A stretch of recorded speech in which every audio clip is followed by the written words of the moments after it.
বাংলাদেশ চলচ্চিত্র শিল্পী সমিতির ২০২৪-২৬ মেয়াদের নির্বাচনে জয়ী হয়েছে মিশা ডিপজল প্যানেল। এরই মধ্যে কাজও শুরু করেছেন মিশা ডিপজল।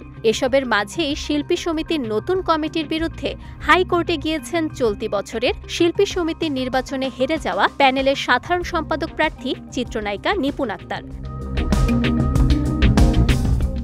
১৯ এপ্রিল ফলাফল ঘোষণার পর বিজয়ীদের মালা পরিয়ে শুভেচ্ছা জানিয়েছিলেন নিপুণ। তবে ১ মাস না পেরোতেই বেঁকে বসলেন তিনি। ১৪ মে মিশা ডিপজল কমিটি বাতিল চেয়ে হাইকোর্টে রিট করেন এ নায়িকা।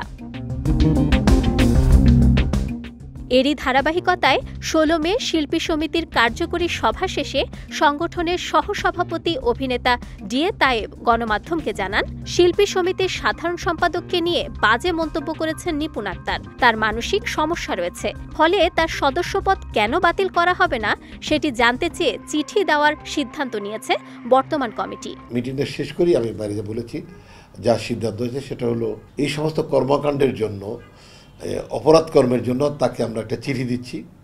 সে সুষ্ঠু জবাব না দিতে পারলে আরেকটা চিঠি দেব ৫ দিনের মধ্যে, একটা দেব ৭ দিন সময় দিয়ে, রিপ্লাই না আসলে ৫ দিনের সময় দিয়ে, তা না আসলে ৩ দিন, last day 3 days after then তার সদস্যপদ আমরা বাতিল করে দেব। এদিকে সম্প্রতি মার্কিন যুক্তরাষ্ট্র থেকে দেশের একটি গণমাধ্যমকে ডিএ তায়েবের উদ্দেশ্যে চিত্রনায়িকা নিপুণ বলেন, তিনি কি অভিনেতা? তার কোনো সিনেমা কি ব্লকবাস্টার হয়েছে?